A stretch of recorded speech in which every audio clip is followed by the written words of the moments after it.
This is Bob Andelman, and you're listening to and hopefully watching the Mr. Media radio interview with Amy Parham, author of 10 Lessons from a Former Fat Girl, Living with Less of You and More of Life.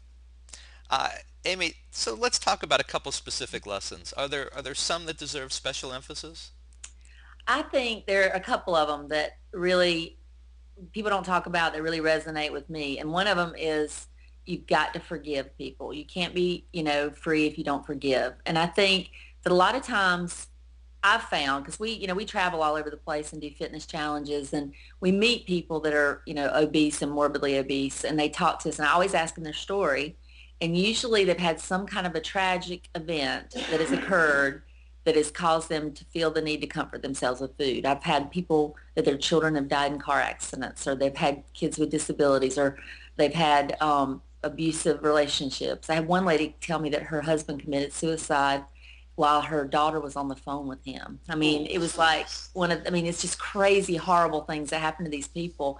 And in those moments, they become bitter and they become angry and they, have what I consider like a root of bitterness in their heart. And it's so important that these people learn how to let go of that bitterness and let go of that anger and forgive so that they can move on. Mm. And I talk a lot about that in one of the lessons. Another one is to embrace your uniqueness, because I think a lot of people are so busy comparing themselves to other people that they don't look at the unique things that God has created in them. Hmm. And I mean, I'm not probably ever going to be a size zero. I'm probably never going to be, well, I know I'm never going to be, 5'9".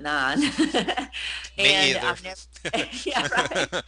And I'm never going to be able to probably whip up a gourmet meal because that's just not my thing.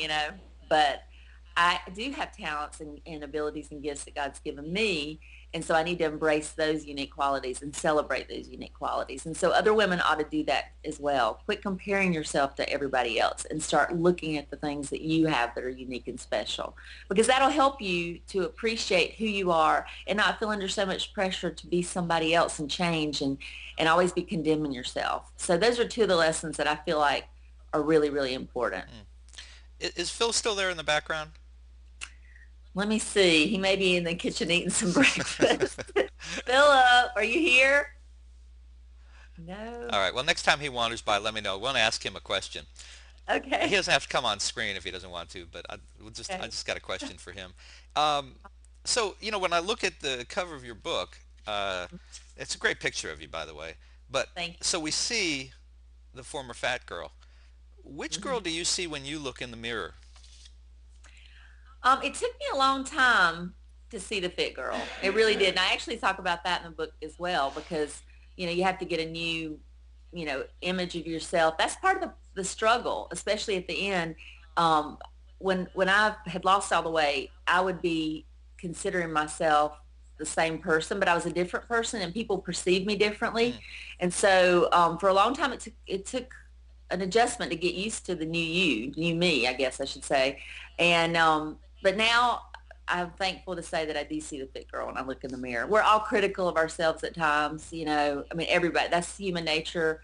I haven't come to some other plane of existence where I feel like I'm perfect or anything by any means, but I do feel fit. I feel healthy. I feel good in my own skin. So that's who I see now. But it did take time, and it will take time for all these women out here that are going through the process. Yeah, I wondered about that because as I was looking through the book, I was thinking, I used to tell people I'd look in the mirror and see that 16-year-old kid smiling back at me, on top of the world, and I don't see the 16-year-old kid anymore.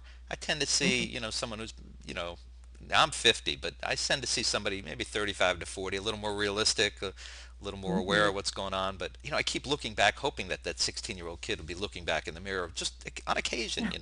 So I got Right. to wondering. I thought, well, who do you see? Because Right.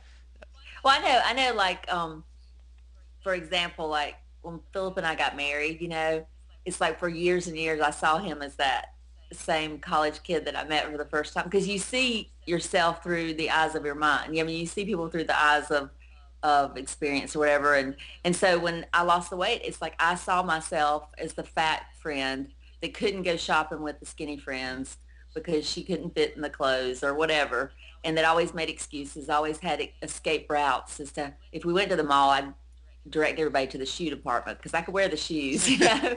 So I know what you're talking about. Now let's put today in context. So when we look back on this in this interview, we know exactly what was going on.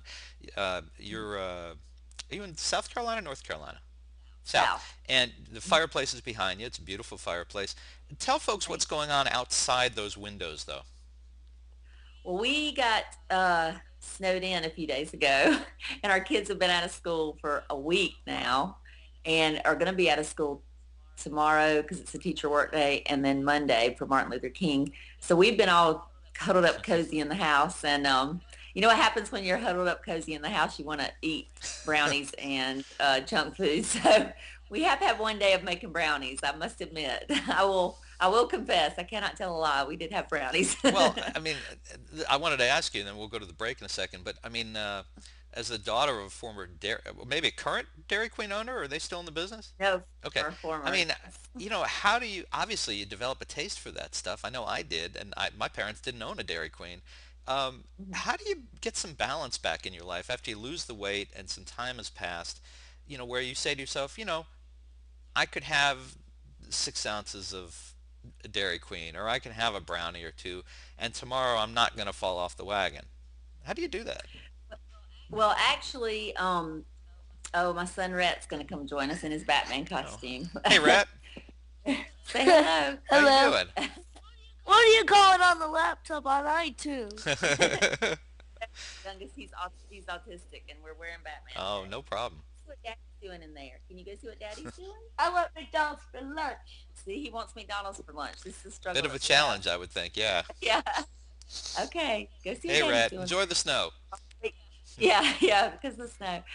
Yeah, I mean, you do have to get, because at first you're in an extreme mindset where I could never touch a brownie for the rest of my life. I mean, you really kind of have to go there mentally in order to get to a certain place. And then I always say, like, when a car is out of line, it'll go to one side of the ditch, That's and it gets in gone. line, it goes back Mom, to the that's other. gone. Okay. Rat, can you go watch YouTube? No, I Uh-oh. want to stay here. We may have a visitor sitting It's beside us. okay. But, eventually you come to the point where you realize, hey, I can have a little bit as long as it's in my calories, as long as I'm not going overboard and just eating nonstop and eating for the reasons of just, comforting I myself. understand. I understand. It's tough, though, I imagine. Even so. Well, yeah, it is. I mean, you have to just find that balance. All right. Well, hey, Rat.